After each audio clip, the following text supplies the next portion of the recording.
Hello, and welcome into the Cozy Archives, where you and I sit down and have a little chat, wherein as we read some fanfic together. That was probably the worst intro I have ever recorded on this, but I'm still going with it because, it wasn't that bad. Anyways, yes, this is a place where we sit down and read fanfic together, and more in particularly today, which I'm sure is why you came, we're reading Gojo and Geto fanfic.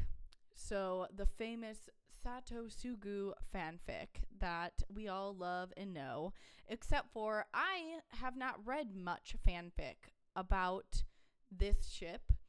I do ship them, but I have not yet journeyed into the world of their ship in AO3 or anything else for that matter.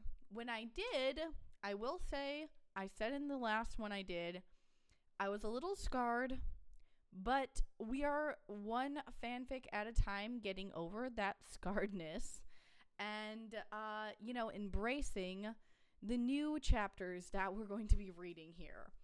So, today, I feel like this one's going to be a little more of a longer one, but it is going to be, and I know for a fact, maybe I'll be wrong, but this one sounds hilarious. It's got 6,459 words, obviously one chapter, and it looks pretty good. Like, it's got kudos and lots of hits. So we will be going over this one. My dog is rooting around. And we'll be going over this one and seeing if this one is as good as it looks, because it looks super good. It's called babyjo, and it's by goreandblood. Interesting author name. As always, I mention at the beginning and at the end that I tag the authors in these, and I put the link I'm so sorry. I do give credit to the authors and the title and everything in the description below on my YouTube videos.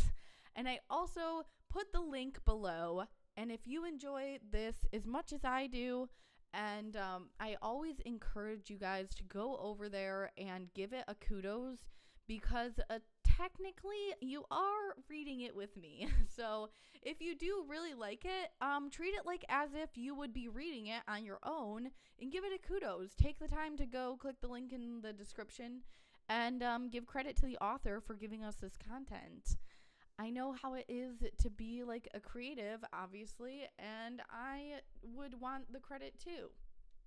So go give it like a hit and a kudos after if you really think this one was good and you liked it.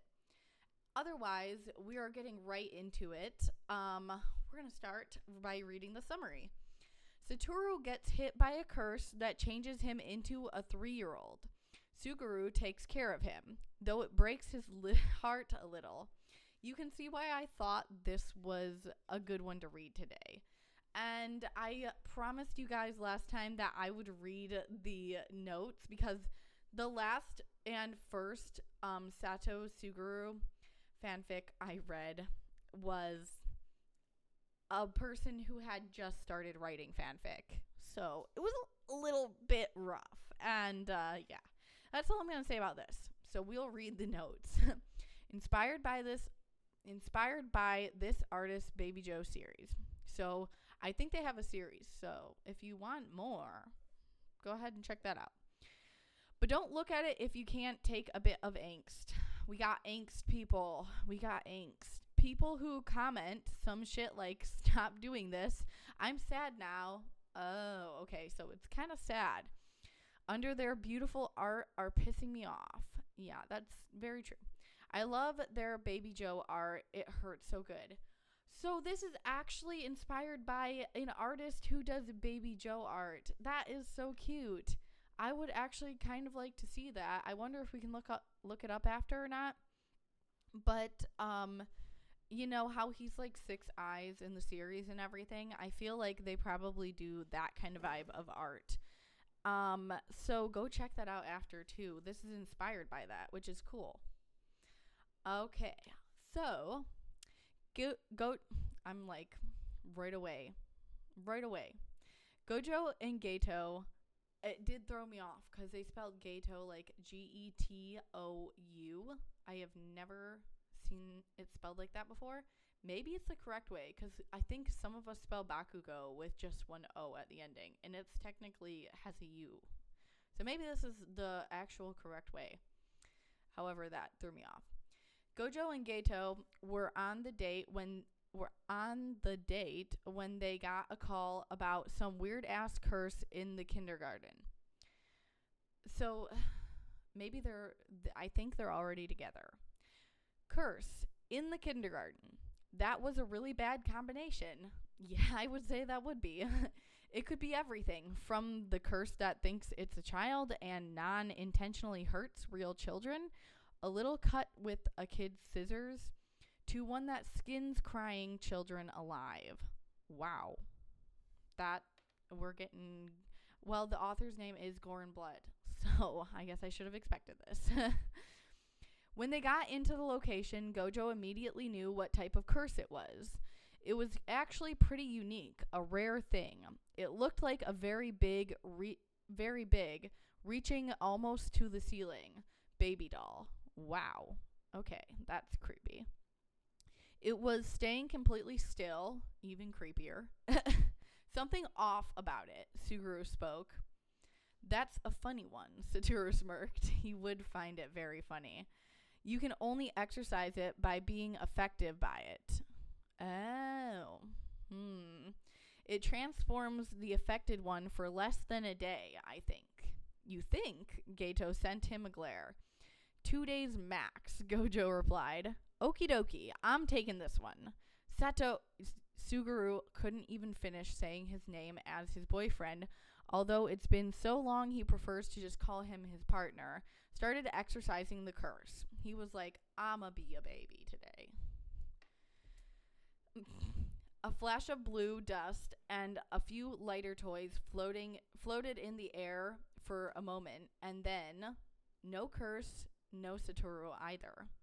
Just a pile of his clothes on the floor. For a second, Suguru's heart skipped completely. He was already contemplating suicide when he heard a faint shuffle. That's funny because, in the series,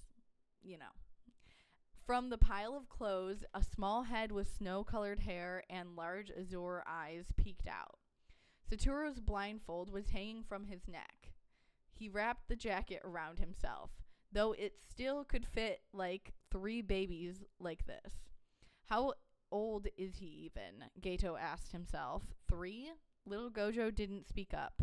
His eyes took in his surroundings and then stopped at Suguru. Who you? So he doesn't even know. Oh my god, no. Who you? Baby Gojo asked. He might be younger than 3. If he doesn't exactly can ask him that correctly. I think they just spelled that sentence weird. Also, it's not like he really is this young now. He's just transformed, right? I have a feeling he actually is. I'm Suguru. Geto shut his mouth. He's not going to tell a little baby that he's his boyfriend. Okay. Like, what the fuck? But it was his Satoru. The fuck he's supposed to say. I'm your caretaker. Suguru forced a smile, but it sounded fake as hell. I don't even know if he would, understand that. Would he? I don't know. Little Satoru didn't look convinced. Suguru stretched the top of his head. Satoru never really talks about his childhood. It wasn't nice or fun. That much Suguru knew. 6 eyes was a thing since he was born, right? But the rest of his technique showed up around being 5, right? He wasn't 5 now for sure. So Suguru shouldn't be worried about the little Gojo teleporting himself out of here. But, well, he was worried anyways. What to do? I feel like this is a very weird situation we're already walking into right now, and I'm curious how this author is going to do this. Because I thought that maybe I don't even know. All right, I'm going to be real honest with you, Satoru. You don't know where you are because you're actually 28 years old, and the curse just transformed you into a younger version of you. Somewhere in those big clothes of yours is a phone. Does baby Gojo even aware that it's not 92 anymore? It's like a little thin screen. You can see yourself all grown up in it. He tried. He's like, I know you could probably barely hold that phone, but go get that, put your password in, do all this technological stuff. You sorcerer? Little Satoru said, apparently not interested in the subject of his phone much, so he knows. Yeah, I am. Suguru sat down on the floor, trying to seem less threatening. No, Gojo. It seemed like a question. No, I'm not from the Gojo clan, but I'm friendly. Geto tried once again. Little Satoru tilted his head, eyes still locked on Suguru. The little one frowned. His eyes didn't leave Geto, but they moved. From his eyes to his shoulders, hands, chest, and then stomach. You eat curses? Satoru asked. Kind of, Suguru admitted, rubbing the back of his neck. My curse technique. Curse spirit manipulation. I exercise curses into a little sphere and I eat it. After that, I can control that curse and summon it as I please. He let out a small curse slip into his palm, harmless, weak, barely more than a wisp. It curled lazily around his fingers. Little Satoru's eyes widened, not in fear, but in recognition. Tamer, he murmured. Suguru let the curse disappear. Yeah. Baby Gojo finally looked away from him. His eyes quickly widened once again, but way different this time. Toys? He said, almost sounding shocked. I feel like that's Gojo, but I'm getting a little lost in the sauce on these, they're saying it, but they're not saying who's speaking. So if I get a little confused, that's why.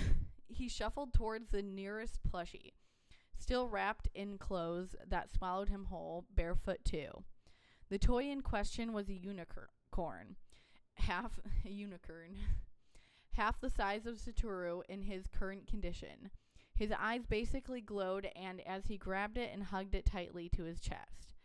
Yes, it was a familiar sight. Satoru, being almost 30 years old, he loves cute stuffed animals. They never unpacked it, but Suguru could guess it was about healing his inner child or something. Suguru looked at that 28-year-old that was around 3 now. Satoru was inspecting the plushie as he pulled it away enough to give it to another look. Pressing its ears, turning it around, patting it like he expected it to react. Then very seriously, he said, "It's soft." Suguru huffed under his breath.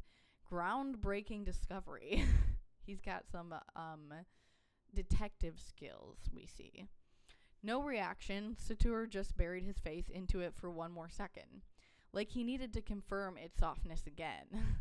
Satoru, we should go, Suguru said eventually. I like how he's talking to him like an actual, he's still, what did it say, 28? He's like, we should go. 2 days max, this idiot said. They couldn't stay here for 2 days. Satoru looked just sad to hear it. No more toys. Those are kindergarten toys. Before Suguru could finish the sentence, which was supposed to trick the little child into agreeing to go with him. This sounds way more diabolical than the situation really is. Baby Gojo cut him off, letting go of the stuffed unicorn.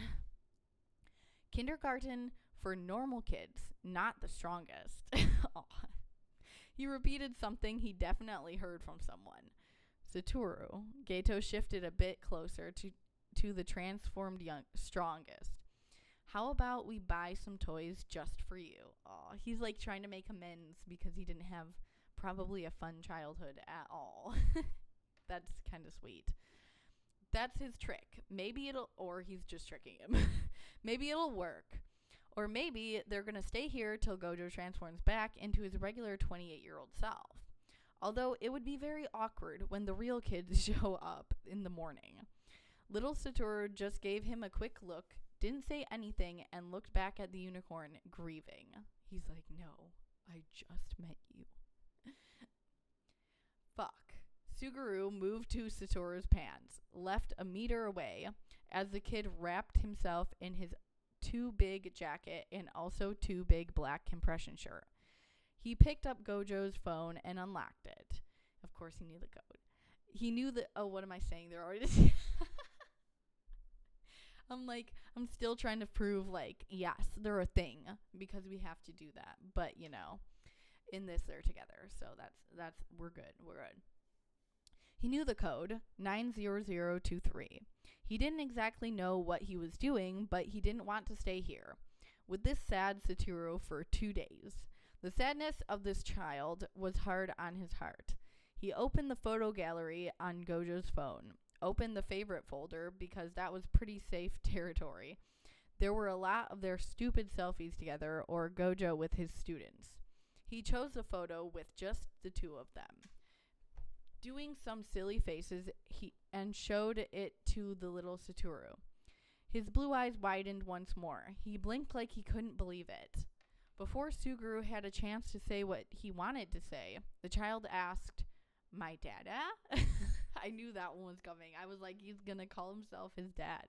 Which, yes, he's daddy, of course. But now it's confirmed, guys. "No, it's you," Suguru replied quickly. "I told you," or Suguru was like, "My dada." "I told you you're an adult. You being like this and not remembering anything is an effect of a curse. So you don't know dada." Little Satoru seemed disappointed with that. He's like, why the fuck am I with a stranger then? Stranger danger.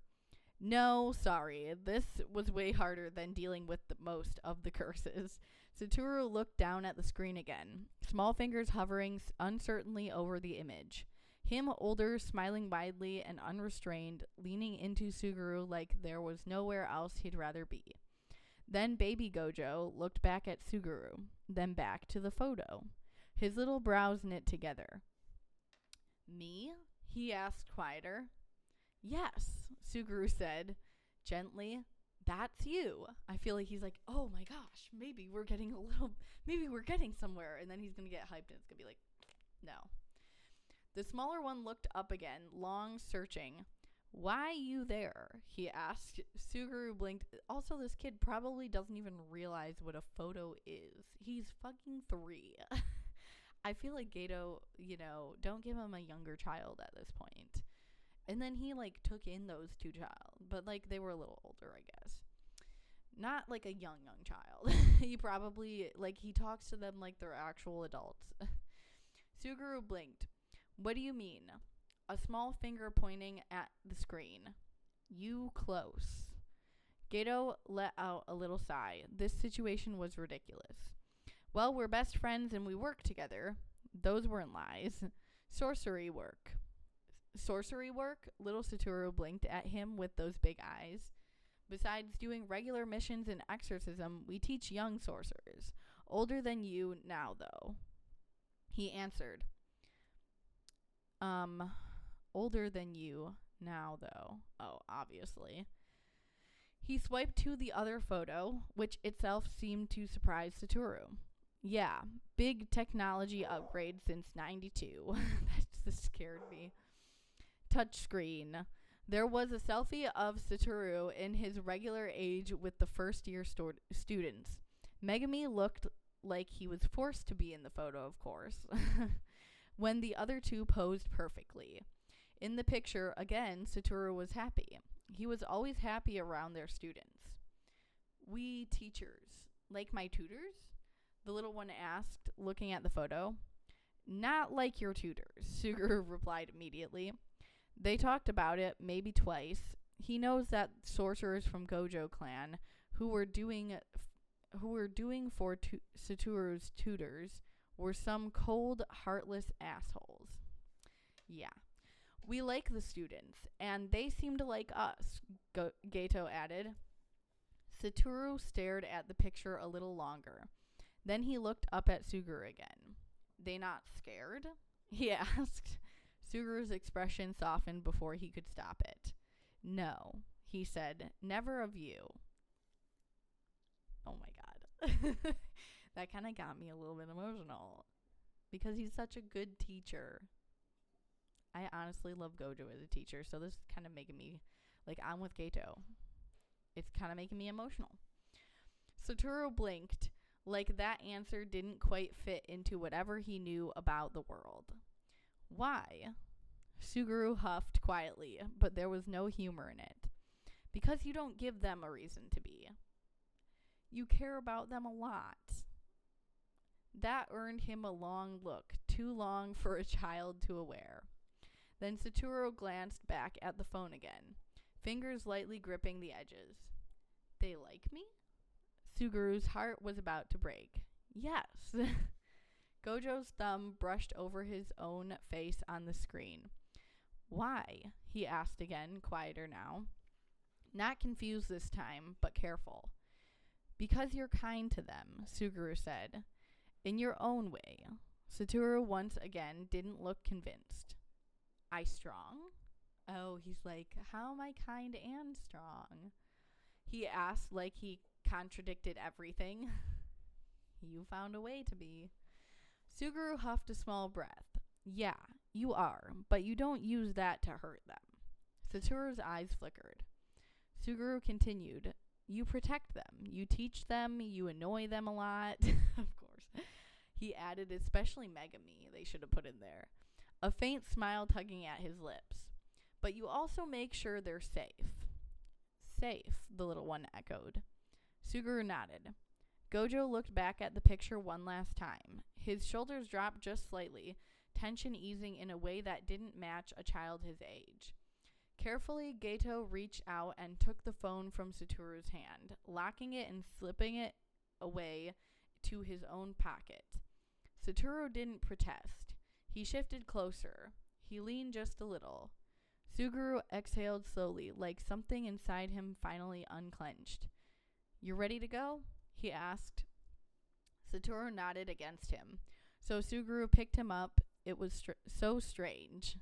His Satoru is... I was like, what? He's not heavy as a 3-year-old. His Satoru is heavy. 1.90 meters of a man. Shaped like David by Michelangelo, after all. Sure, Suguru can still pick him up, but he can feel all the hard muscles. And this Satoru, although it's the same Satoru, practically weighs nothing. Baby Gojo settled immediately, arms looping loosely around the adult's neck.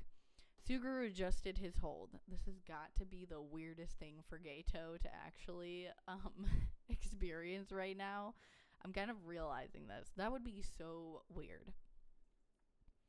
Okay. Suguru picked up the rest of Gojo's clothes and a few steps toward the exit. Satoru spoke again, voice barely above a whisper. Suguru? Yeah. I like you. It wasn't a statement. Not much. Oh, I definitely said it like a statement. I like you. What am I even doing right now? That was a weird way to say it too. Okay, we're gonna lock in, guys. We're locking in. My dog was licking, so this situation is just way too weird right now. I like you. It wasn't a statement, not much of a question either. More like checking something the kid didn't have the words for. Suguru kept walking. You do, he said quietly. He's like, you have no idea. There was a small, relieved exhale against his neck. Then nothing else. Just the soft weight of the little one, held close as they stepped out of the kindergarten. Suguru called, I'm going to butcher this name because I don't exactly remember how to say it, Iji? Because there was no way in hell he was going to use the metro with a barely 3-year-old looking fella, wrapped only in a very oversized jacket. He and Satoru talked about nothing in particular when they were waiting.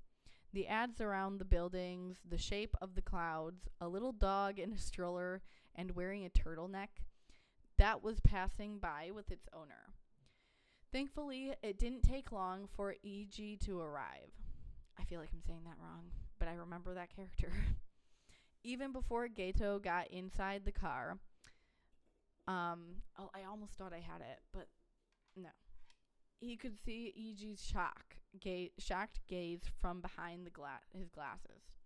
When he got inside, the younger man even turned around in his seat, looking at Satoru, now looking kinda terrified. It said a lot. Iji's usual politeness would stop him from doing that, but apparently this sight was surprising enough. Satoru pressed himself closer to Suguru, but didn't turn his eyes away from the man looking at him. Gojo-san has a child? Iji, he's like, he thinks it's his child. He's like, you guys, how? Gojo-san has a child? Iji's voice pitched higher. Suguru wasn't sure if he wanted to explain it. You have to ask him yourself. Iji turned around towards the wheel. You want him to murder me? Congratulations on becoming a father, Gojo-san. How do you manage to keep it a secret for so long? He said. Murder, Satoru repeated. He's joking. Yes, joking. Iji agreed immediately. Where are we going, Geto-san? Gods, we need to buy a child seat. Do you think I can subsume it under employee expenses? No need, Suguru muttered, pulling his phone out and checking where he could buy baby clothes near or on the way to his and Gojo's place. Go to Shinjuku Station from the Miranda Tower side, he added. With all due respect, Geto-san, what if someone would hit us? This is totally how he would react. He would be like, first of all, the safety of this child is not happening right now, and we need to make it happen. I feel like he would actually be great for handling kids, which he already kind of does, but they're a bit older. He probably did with Megami, though, but I don't think Megami was, like, that young. Anyways, no need. We already read that part. I'm just all over the place today. I think not being able to pronounce his name is throwing me off a lot. Imagine, too, if Geto was the one. God, do you think Gojo would actually be able to take care of, like, a baby? I think he would have already, like, Geto would have already done something crazy, and Gojo would have been like, I don't know what to do here. Imagine, and now he's saying, like, oh my gosh, he had a child? Yeah, like it would still be alive if Gojo had to take care of a child. Okay, so, with all due respect, Geto-san, what if someone would hit us? Then I would summon the curse that would protect the car. Don't worry. He went quiet after that. Not even remotely reassured, but quiet. Which probably meant that he was internally rewriting his will. Of course. Yeah, because he thinks he's literally got Gojo's child and he's looking after it. I would be very, especially with that guy. He always thought he was going to, like, murder him. Of course, he said finally, voice tight as he started the engine. Satoru, we will go to the clothes store. You will wait in the car and each guys. I'm about to just start calling him like he. You will wait in the car with Ichi-san. I promise to be quick, Suguru said to the kid.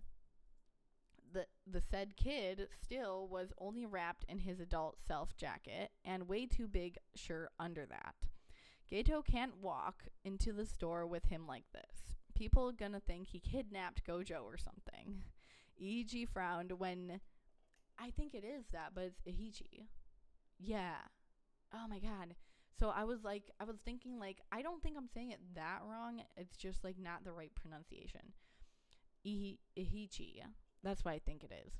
Frowned when he heard how Suguru called the child. Ihichi's hands tightened slightly on the steering wheel. His eyes flickered to the rearview mirror briefly, but he didn't ask. Because he hears him calling him Satoru. Satoru, meanwhile, he didn't answer immediately. He looked at Suguru long and quietly, processing. Then his grip tightened. No, he said softly. Suguru blinked at him, frowning slightly. Satoru. No, the little sorcerer repeated, this time pressing closer, fingers bunching into the fabric at Suguru's collar. Go with. Suguru exhaled slowly. Right, of course. He glanced toward Ihichi, who very quickly pretended to be deeply invested in the red traffic light. It'll just be a few minutes, Suguru tried, gentler. You'll be safe here. Satoru shook his head. No. He didn't say it louder, but absolute. Suguru paused. He could probably push it. This wasn't actually a 3-year-old after all. It was Satoru, just transformed shores. Would he even remember this afterwards? Geto let out another sigh and looked down at the kid. His small shoulders had gone just a bit tense again. His eyes looked at his face pleadingly. Yeah, no, not worth it. He ran a hand through his long hair. Have you checked the delivery apps, Geto-san? I think some of them deliver baby products. I don't know if it includes clothes, but maybe it's worth checking out, Iichi suggested. Suguru immediately opened the delivery app on his phone. You're a genius, Iichi. Iichi blinked rapidly. I wouldn't go that far. No, seriously. Suguru cut him off. He's like, I didn't want to go in the store with a baby. Already typing. If this works, I'll get you a bonus. Wow. I am not sure you have that authority, Geto-san. I'll make it happen. Iichi looked like he didn't know whether to be flattered or concerned. He's like, is it you that doesn't know technology, or is it the little kid that doesn't know technology? Meanwhile, Satoru had shifted just enough to peer down at the phone in Suguru's hand again. Magic, he asked, watching the screen change. Suguru huffed. Something like that. He scrolled quickly, filtering with one hand, while keeping the other steady under Satoru. Clothes for kids nearby. Come on. He tapped on some store with basic in its name that popped up. Yeah, basic clothes indeed. White and black t-shirts, black pants, tights, socks, underwear. Kids' clothes. Only one shirt in a few colors and the most basic pajama-looking pants. I like the idea of a store being like basic and maybe just even basic clothes. And it's literally just basic clothes. Like, if you could like think of like a Fruit of the Looms t-shirt is all that store has in it and different colors. And they only have, here we go. They only have one shirt for women, one shirt for men, one shorts for women, one shorts for men. And like go down the line of everything you would need, like one pair of underwear, one pair of shorts, one bra, one and like they only have one of each of those, but they have a shit ton of stock in that store. Yeah, that's what I imagine. Which is a very interesting concept. Yeah, basic clothes indeed. Underwear and socks were available too. Thank goodness. He ordered larger sizes. It would be better for it to be a little too big than too small. Underwear and socks were one size fits all for his age. We will still go where I planned. I gave you money and you're going to buy him some shoes, Ihichi.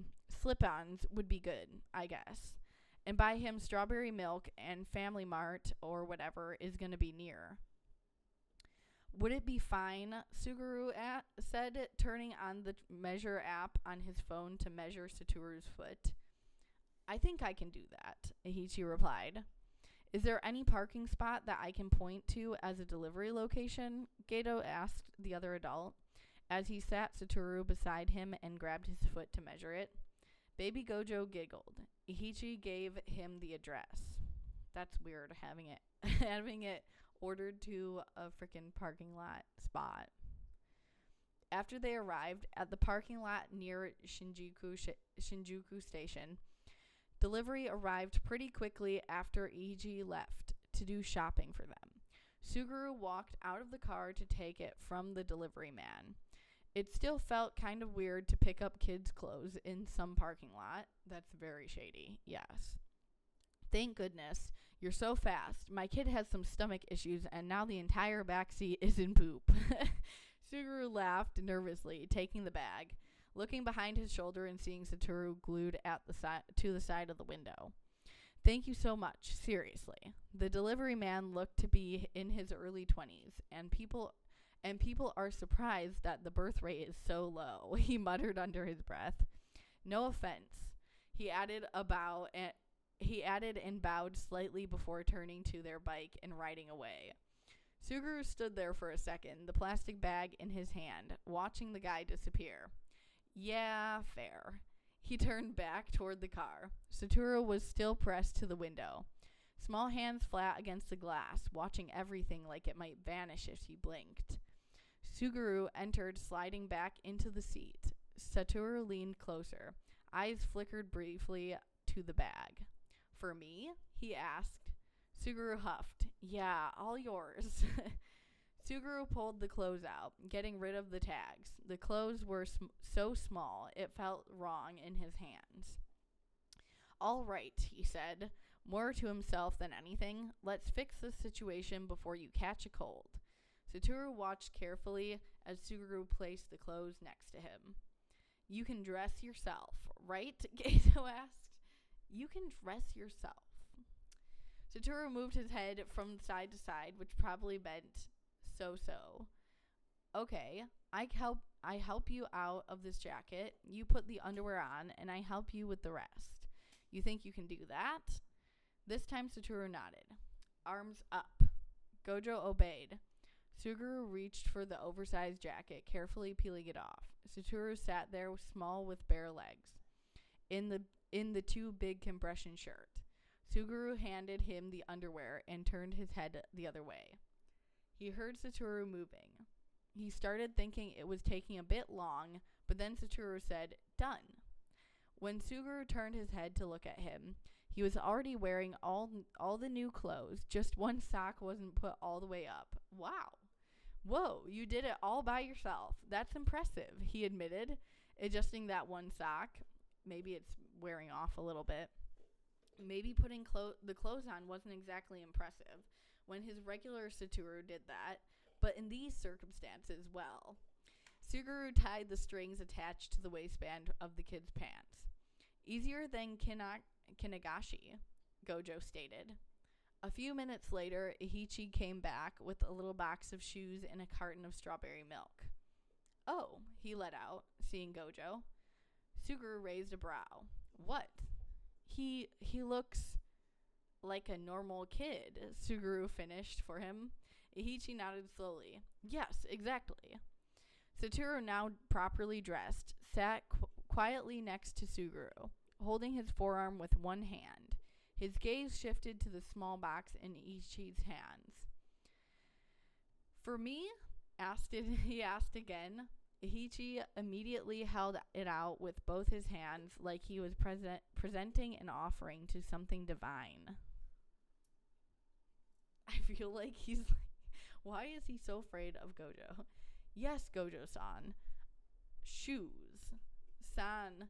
More like Chan, but whatever. Satoru took the box. I feel like that was his inner dialogue. Satoru took the box. Suguru opened the lid. Inside were simple black slip-ons. Satoru stared at them for a moment, then looked up at Suguru. Suguru nodded. Go on. Satoru shifted, pulling one foot up awkwardly onto the seat. It took him a second. The shoe went on halfway. He frowned. Wrong. Apparently the shoes were more complicated than the rest of the clothes. Here, Suguru leaned over, gently taking over, adjusting the angle, guiding the little foot in properly, then repeating it with the other one. There. Satoru wiggled his toes, tested the feeling, and nodded satisfied. Ihichi handed over the strawberry milk next. And this. Satoru took it immediately. He turned it in his hands, inspecting the package as if it was fascinating. Pink, he noted. I feel like he's just saying all these like words when he's just like saying one word. He's like, pink. Like, I know this. I'm so smart because I know this. Suguru snorted but nodded. Satoru looked at the straw, then at Suguru, held it out. Suguru stared at it. You want me to open it? A small nod. Suguru took it, punctured the top, and handed it back. I bet he has to do this even when he's 28. He's like, juice? And then, like, Geto's like, oh, you got me juice? Oh, no, you just want me to stick the straw through it. Like, oh my gosh, Almighty can't do it. Satoru looked at the straw, then at Suguru. He held it out. You want me to open it? Blah, blah, blah. I lost my spot. Satoru watched closely how he did it, like memorizing the process, before bringing it up to his lips. A small sip. Eyes widened. He probably hadn't had any at his clan's place. Suguru didn't even try to hide the smirk. Good. Satoru nodded quickly and took another sip. Ichi visibly relaxed at the sight. He's like, whew, I did everything right. Gojo can't be mad at me. Ichi, I promised the little guy to buy him something. Can you drop us by Kittyland? After that, I won't bother you any longer, Suguru said after a moment. He and Gojo have an apartment in Shibuya, so they could get there on foot. He just wraps Satoru in his oversized jacket or something. Like you can't walk with a kid? I guess, I don't know. I wouldn't know how that works over there. It was evening already, so traffic wasn't thick. Satoru finished his drink somewhere along the way. When they arrived, Suguru thanked Ichi for driving them around and helping with the shopping. And now I get to not have to say Ichi all the time, because that is hard to say. So, yay for me, because I did not, it was so hard to read his name for some reason. We should be good now. Stay close to me, okay? Geto said before they entered the shop. Satoru nodded, getting closer to Suguru's leg. I don't like this brief intermission. I don't like how they use, like, their last names so much. I know it kind of is a thing over there, but why are we always using their last names? Gojo and Geto are so much easier. But then, like, in the fanfic, I'm noticing we also, like, switch between the two. So, why? Why do we do that? It makes it so much harder to read. Also, the fact that Satoru and Suguru are so close spelled, like they're nothing like each other, but they are like each other, if you get what I mean. I'm pretty sure you would know what I'm talking about. You guys get me. But yeah, it just makes it kind of confusing. And it also makes it confusing when we're switching back and forth from their, like, name to their last name. Like, I don't get it, really. But, you know what? I'm hanging in there. You can have anything you want. There's a few floors, but each floor has its own cash register. So, we can take... my mouse. So, we can go to the other floor only after we pay if you choose anything. Suguru added. Gojo nodded once more, already focused. Inside the store, the little one pulled Suguru by his hand. He didn't touch most things, completely ignoring most stuff from movies and anime. On the second floor, there were a lot of generally cute plushies.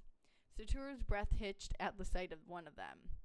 He grabbed White Bunny with big ears that looked like strawberry on the inside of it and had a zipper on the side. The ears could be zipped together and close the bunny inside its ears. That made it look like a strawberry. Oh, that's kind of cute. Suguru didn't expect Satoru to start crying at the sight, visibly holding back from making any sound that would indicate he's crying, but he did. Hey, why are you crying? He asked gently, crouching down to Gojo's level. If you want it, we'll get it. You won't take it away? Satoru asked through tears. You won't break? Aw. Suguru hated it. It was breaking his heart. He hates everything that fucking Gojo clan done to this kid. If he ever meets someone from Satoru's past, he's gonna murder them. Yeah, clan genocide. No, it's gonna be yours, Toru. No one is gonna take it away from you. I won't let anyone do that. He spoke softly to the transformed kid. Satoru's grip on the bunny tightened, his hands shaking. His shoulders trembled. Suguru reached out, slow and careful, and brushed his thumb under Satoru's eyes, wiping the tears away. I meant it. Satoru sniffed. Promise? He asked. I promise. Suguru pulled him into a hug. Mine? Gojo asked, quieter now, wiping his face against Geto's shoulder. Suguru nodded. Yours. He held the little one for a moment. You want to pay for your strawberry bunny now? Satoru nodded against him. Geto picked him up. Other people who were there with their kids were like, you asshole, you're gonna you break his toys? He's like, no, that's not me. I'm not his family. And they're like, then what are you doing with that child?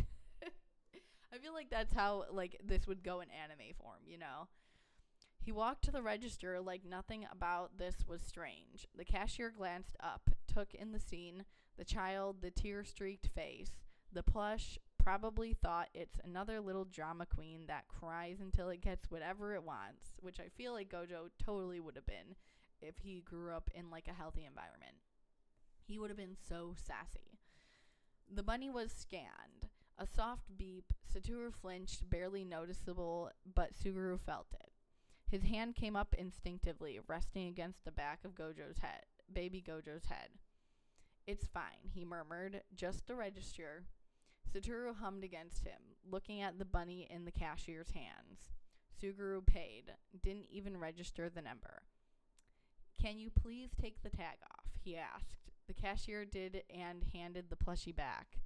Suguru gave it to Satoru immediately. All yours. Satoru hugged the stuffed animal. Geto thanked the cashier. He walked a few steps away to not hold up the line. Do you want to see the next floor? He asked the little one. Satoru shook his head, keeping his eyes closed. He was probably overstimulated. It was a long day after all. Enough, Gojo said quietly. Okay. In the end, Suguru just buttoned up his own jacket so it wrapped around Satoru in his arms as well. He walked home. It didn't take long. I also think it's super cute because this is my own little theory of what happened when Gojo saw the bunny. But what if he picked out that one kind of like instinctually because he saw it and thought of Megumi's bunnies that he summons? That would be cute. I feel like I'm going to like mentally add that in there as why he picked the bunny, because that would be adorable. That he still like somewhere down there remembered like Megumi had that and he used them and everything. That would be adorable. When he made it to the apartment, Gojo was half asleep against him. Suguru placed him down on his own feet in the bathroom directly. Let's just wash your hands and you can lie down in the bed after that if you want, he said. Satoru just nodded, barely opening his eyes. Suguru quietly grabbed a stool so the kid could reach a sink. After that, Suguru picked Satoru up once more. The kid looked sleepy as hell, and considering Gojo has been up since like 6 in the morning today, that tracked. You forget, like, this is kind of a long one, so I'm like forgetting that he was actually like older in the beginning. I'm not gonna lie. Since the place is big, Satoru bought it, of course. They both have their own offices, which kind of do for their separate rooms when they need some alone time. Not that they have any troubles in their decade-long relationship, but it seems healthy to have some alone time when they spend so much time together and work together. The offices were very them-themed, decorated with stuff that didn't really make a cut to the shared space. Satoru described Suguru's room as esoteric, but Suguru had no idea how to describe Satoru's room. It was comfy, baby blue and baby pink accents, knitted blankets, fluffy rug. A few plants, hey, it fits the child, I guess. A few plants in cute pots, totally him, that were alive only because Suguru waters them. That tracks too.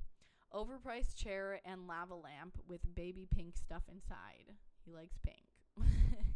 Since Gojo heard about it from their students, the big light, ceiling light, is banned in this household. Oh, so he's not a big light person. He has bought so many lamps since then. Mood lighting. Gojo's like, we can't do it this way. They would call me Unk. We need mood lighting. What if they ever come here and they see that we're using the forbidden big light? We're so Unks then. We can't do this. Since Gojo heard about it from the students, he got a lot of lamps. But the most important stuff in his room is a collection of plushies on the couch. All of them, I feel like he would have all of the Squishmallows ever made. All of them white because Satoru stated this is his signature color along with the baby blue, and well, it's hard to disagree. Suguru placed little Satoru on the couch and turned on the closet lamp. Look at those. They're all yours, he said gently. Satoru rubbed his eyes and then suddenly straightened in shock. Fist clenched in his new bunny's fur. His eyes were wide open and startled, as if he'd just stepped into something he wasn't supposed to see. No, he said under his breath. I feel like maybe he said it like, no, like you're kidding. Suguru stilled for a brief second. What? He forced a smile. His voice sounded awkward. Satoru's gaze was moving fast, over the plushies to the door and then to Suguru, pressing this bunny tighter to his chest. Suguru sat down on the rug. They're yours, he said, pulling his phone out. He quickly found a pic of adult Satoru carrying his huge version of Miffy Bruna animal plushie. That happened to also be a bunny. Some child in the background looked at him with jealousy. It happened to be in the favorites folder. Yeah, so Suguru definitely likes this pic. Satoru was grinning stupidly in it. It was their anniversary. Suguru got him that as a gift. Aw. Look, he showed the pic to the transformed baby and pointed to the big special Miffy plushie, which was one of the many plushies on the couch. It's yours. Satoru shook his head quickly, not in a tantrum or rejection of his words, but in something closer to fear. Ooh. No, he repeated, they don't stay. Oh, this poor kid. Suguru's chest tightened. These do, he said, calm and steady. No one takes them. Satoru's breath picked up just slightly. His eyes flickered between Suguru and the plushies and the door. Tears in his eyes were already back. Sensei breaks, he sniffed, or it's gone. Suguru's forced smile disappeared completely. All he could think of, all he saw in his head, was him killing this piece of shit sensei from the Gojo clan slowly. Yes, first he would break every bone in this asshole's hands. Then his curses would take care of him. He blinked a couple of times, coming back to the reality, to his transformed Satoru crying. Gojo once more seemed to try to make no noises, as if he learned it only makes his situation worse. Satoru was crying to the point that speaking at the same time was difficult for him. He pulls off the head, bro. Really? He's a child.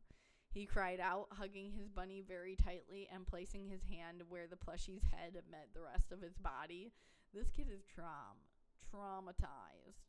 He was crying so hard now, probably thinking all those poor toys were going to end up headless. I was going to say beheaded. Suguru inhaled, slowly exhaled, trying to keep himself from saying anything worse. Every sharp, violent thought got shoved down, locked away, buried where it wouldn't touch this moment. Satoru's hands were still gripping the bunny like it might be next. No! Like it was already in danger. Hey, that's not going to happen here. I won't let anyone do that to your things, Geto said. Satoru threw his arms around his neck and pressed his face where Gojo's shoulder met his neck. Please don't go. I want to stay here. No Gojo, no sensei. The kid sniffled but still was crying hard, his entire small body shaking. Suguru muttered, close to tears himself now. He's making Geto have trauma now too, like handy down trauma. Wrapping his hands around the child. This is your home. I'm here. I'm not going anywhere. I'm not going to leave you. Small hands fisted in his clothes, breath hitching, uneven, breaking on every exhale. I'm not going, Suguru repeated. I'm right here, baby. Satoru shook against him, more tears escaping his eyes, fingers digging in. Suguru could feel every tremor, every bit of fear that didn't belong in a body that small. This is so sad. Satoru shook against him, more tears escaping his eyes, fingers digging in. Oh, I already read that. I'm just getting bogged down by the sadness. No one's coming here, he continued quietly. No one from the clan, no sensei, no one. Satoru made a broken sound at that, grip tightening even more. Suguru didn't pull away, didn't try to loosen it. He just held him, letting him hold him. You're safe, he murmured. You're safe here. Satoru's crying didn't stop immediately. It came and went, sharp, then quieter, then his breath catching again, like his body didn't know how to come down from the panic like this. Suguru kept holding him through all of it, his hands steady on the small back, moving in slow, grounding circles. After a moment, Satoru calmed down, slightly not spiraling anymore. Suguru shifted just a little, enough to sit more comfortably while keeping Satoru exactly where he was, not moving him away even a little. After another moment, the kid passed out because of the tiredness mixed with crying. Suguru placed little Satoru back on the couch, his new bunny by his side, and covered him with a blanket from the neck down. I'm having such trouble reading right now. As soon as Suguru pulled back, the little arm followed, and Satoru's eyes glowed under the pale eyelids. It didn't wake up. He didn't wake up, but sought contact. I'm here, baby, Geto said quietly, pressing his hand gently against the transformed child's arm. Satoru's eyes stopped glowing immediately. Suguru allowed himself a little smile, grabbing his phone with his free hand. I was going to say, well, he better take pics to show to Gojo and Megami. Can you imagine? This was Gojo today. He made a few pics of Satoru. Oh, did he? Oh, yes, he did. He made a few pics of Satoru because there probably won't be another chance like this. He also messaged Yaga that neither of them will be able to show up in work tomorrow. I hope he sent him that picture because that would be hilarious. Violent diarrhea, he wrote. Oh, come on, man. Students will have only academic classes tomorrow. They'll survive. An additional hour of math or something is going to be good for them. After that, he himself passed out, sitting on the floor by the couch, his face pressed into the cushion. Uh-oh. I see a regular Gojo back. Suguru. Geto had a dream about him and Satoru back in their high school days. Them flying on the back of his rainbow dragon. They would totally do that on their free time. Love. He slowly opened his eyes back. His back was fucking killing him. The first thing he saw after opening his eyes was Satoru, his 28-year-old regular Satoru Gojo, shirtless, naked probably, but his lower part was hidden under the blanket. Did he like rip the clothes? I bet he did. His eyes were a little puffy. The strawberry bunny was close to his hand on the couch. Come here. Your back must hurt, Satoru smiled, pulling him closer by his hand. Suguru did climb on the couch. There wasn't much space for two grown men, but Satoru wrapped himself around him like a koala. You remember what happened? Geto asked, his voice still low from sleep. more or less. Felt like a dream, the taller one replied. I bet it did. Suguru let out a quiet breath, eyes half lidded, as he adjusted against him, trying to ignore the protest of his spine. One of his hands came up almost automatically to rest at Satoru's side to check if he was really there. Real, warm, and solid, back to normal. I remember you talking to me gently. Car ride, crying, and then crying again. Satoru said after a moment, voice softer than usual. You missed the part of me figuring out how to get clothes for you. The worst part. As you didn't want me to leave you in the car with Ihichi. And I didn't want to carry around the naked kid just wrapped in adult's clothes. Satoru let out a laugh. Iichi saw me like this? Don't worry, that wasn't the part when you cried. I'm not sure if he connected the dots. He may think we somehow have a kid, or that every relative of yours is named Satoru Gojo. Suguru replied, Did I give you a baby fever, Suguru? The blue-eyed one asked almost seductively. Oh my god.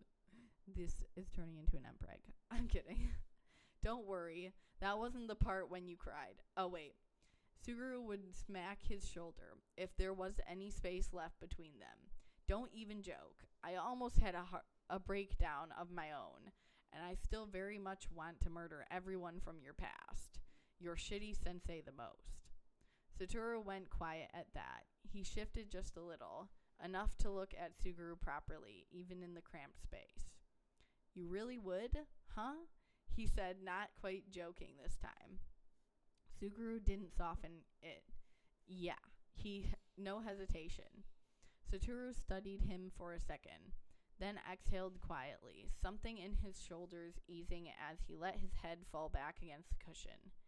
You always get like this when it's about me, he murmured. Wait, let me do that more like Gojo. You always get... What? I feel like the first one was more like that. Wait, I had it, but... You always get like this when it's about me, he murmured. Suguru huffed. No, I don't. You do. I don't. Satoru tilted his head slightly, giving him that knowing look. You're threatening murder over a plushie incident, he pointed out. It wasn't about the plushie, Suguru replied. Satoru's gaze drifted to the bunny resting between them. His fingers brushed over its ear absently. I didn't remember it before exactly, he said after a moment. I mean, I had this flash of memory of him ripping the head off some old teddy bear I found. But that's it. I wasn't even sure if it really happened.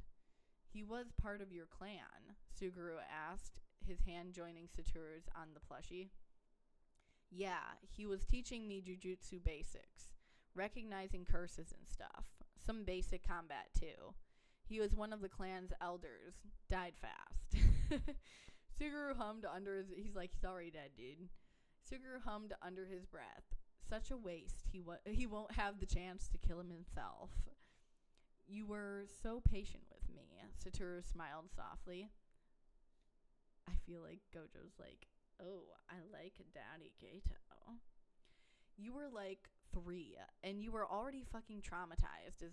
I was well aware 3 big clans are fucking full of conservative monsters, but fuck.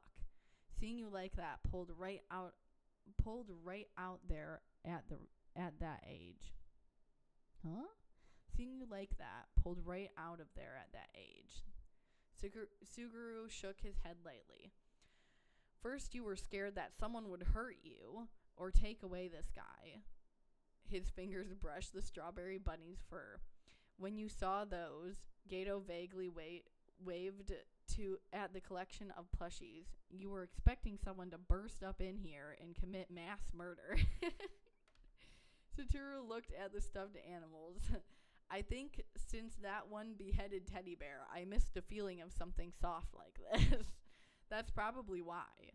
He smiled in a bit more guarded way now, his eyes getting back from his collection to the new one in their own hands. I like getting them now. Suguru's hand moved from the strawberry bunny to Satoru's hand, holding it. You don't have to justify it to me, baby, but thank you for telling me. Satoru quickly wiped a lonely tear escaping his eye. Oh, baby, Suguru pulled him back against his chest. They didn't, Geto was the one crying. They didn't let me have toys or anything, really, because attachment was a weakness. Satoru's voice cracked as he pressed himself against his partner. No one from the clan deserved you. Aw. You are the strongest because you do care and you love and you aren't some soulless motherfucker, Suguru said. I had a lot of trouble reading that. Satoru let out a shaky breath close to the laugh. They disagree, he muttered, voice muffled in Suguru's shirt. Suguru didn't miss a beat. They're wrong and fuck them. His hand moved slowly up and down Satoru's back again. They stayed pressed like this in silence for a couple of minutes. Thank you, Satoru said quietly after another moment, for everything. Suguru gave him a quick kiss on the forehead. Don't mention it. I love you, but next time we're going to discuss who will get hit with something like that. Satoru smiled. He's like, maybe not someone with the childhood trauma, although I don't know about Geto, but I feel like he had more trauma when he was older, swallowing curses, than before he had to swallow curses that taste like a dirty rag. Satoru smiled. Deal. Love you too. They stayed like this for another moment. Then, shouldn't we be at work? Gojo asked, glancing at the clock. I messaged Yaga yesterday evening. Violent diarrhea, Geto replied. Satoru bursted out laughing. I feel like she should have added, or they should have added, because he hasn't heard that one before. Because I feel like he probably did a lot. Anyways, kudos, because this one was adorable, and it honestly made me kind of sad. But this was actually written very well, and I feel like it was a very interesting concept. It was really, how should I say this? Back and forth, because I feel like they just would go from, like, making us very, like, happy and, like, oh, so cute. Aw, so cute. So cute. And then being like, oh, actually traumatized, and now I'm traumatized too because this is very sad. And near the ending, it definitely got a little like, wow, okay, this is actually kind of sad. But overall, I think it was pretty good. Like I always say, go and give them a kudos. I feel like you're obligated to with this one because it actually was really good, and they put effort into it, and they made it good. So go and leave them a kudos. We always like to get the author their recognition they deserve, and I will leave the link in description below to do that. Comment and subscribe, obviously, if you like being here and hang out with me and reading fanfic. This is in the regular series of Geto and Gojo ships and the JJK one, but I also do MHA, so if you like a little Bakudeku, I do have that too. If you like some weird, confusing ships that maybe you haven't even heard of before that would be kind of hilarious to read about, I have started a new playlist on my channel that is called Is It Cooking or Cooked? And that one is basically about the weirdest kind of like ships and fanfic I can think of. It's basically along the lines of, I would describe it as anything has fanfic. So we're sticking with mainly TV series and stuff like that. But the first one I have already done is the regular show. We did a Mordecai x Rigby ship and read fan art of that, and eventually decided, well, I did, but that they were kind of cooking, because I eventually learned that it was like human Mordecai and Rigby, and I explained this in my last Gojo Geto one. But yeah, we decide if they're cooking or cooked, and that is also a lot of fun. So subscribe to the channel to see more content like this and that if you're interested, and leave a comment down below what you thought, any funny things that you kind of thought about this, or any other animes or whatnot that you want me to maybe read, and I will get to them if I have read them or if I have watched them, animes and stuff like that. If not, I will probably watch it eventually, so I might eventually get to it. And please like this video.